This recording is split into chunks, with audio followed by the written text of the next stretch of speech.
Hi, welcome to the PoliticAL update with me, Alexandra Acker-Lyons, and my dog Jack leaving the room. I pay attention to the political news, so you don't have to. It is Friday, August 8th. Pretty short one this week. Not a ton of news outside of Texas redistricting, which we will get to. But my shout out of the week does go to the Texas lawmakers who very bravely decided to break quorum, leave Texas, stand up for what's right, and just really, really proud of all of them. They have been all over the news. You can follow that story in many places, but I really recommend the Texas Tribune, which is a nonprofit news outlet based out of Texas, kind of one of the gold standards for nonprofit news in the country. Learn more there. Okay, some candidate news. Just this morning, California Lieutenant Governor Eleni Kounalakis, who had been running for governor of California since even before the 2024 election, decided that she was going to drop out of that race and run for California treasurer instead. It's a very crowded field, but recent polling has shown former Congresswoman Katie Porter with a pretty dramatic lead in those polls. And remember, as I pointed out a couple weeks ago, California is a top two primary. So it could be two Democrats who make it through the top two. There are a couple of people talking about running as an independent or a Republican. So breaking news there.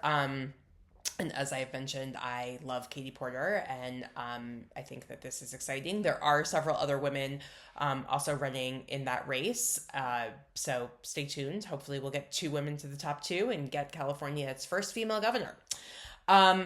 Also, hearing that Sherrod Brown is going to announce very early next week that he is running for the U.S. Senate.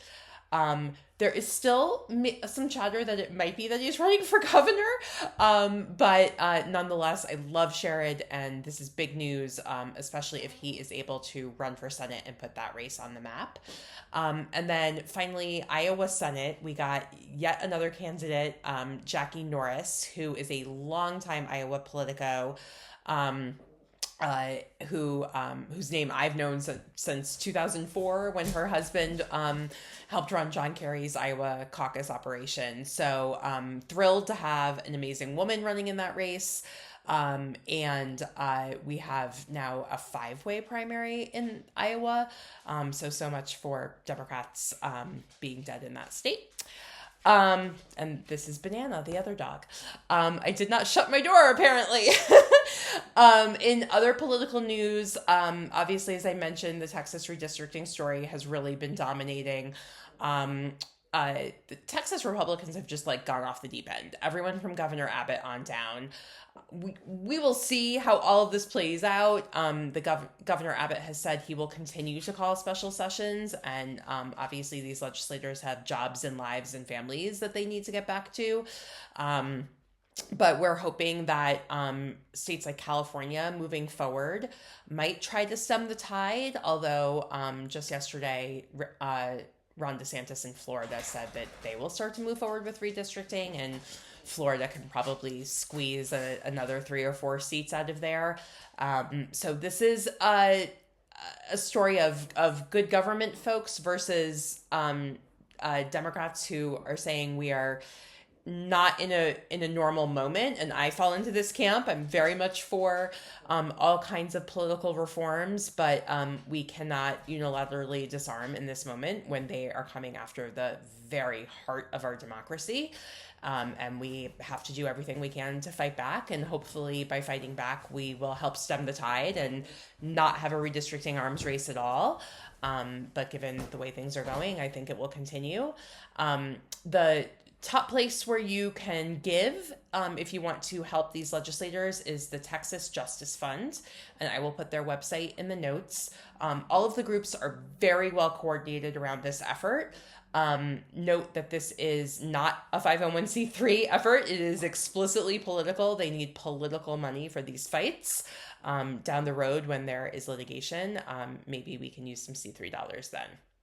And then the other big political news of the week was kind of this Substack story about a online fundraising firm called Mothership that has done a lot. Dogs. Sorry, they're excited about something. A UPS truck must have driven by.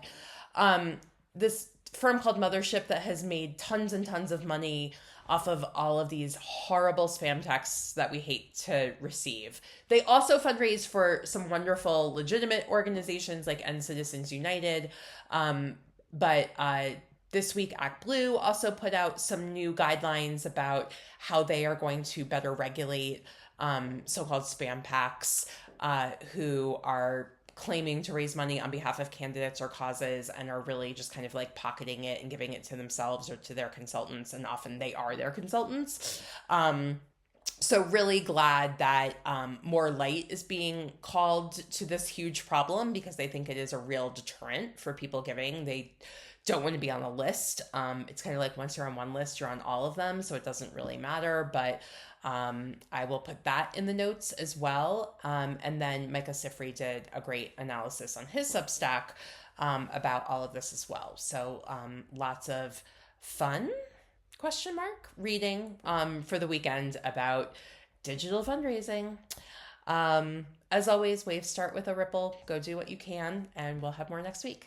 Thanks.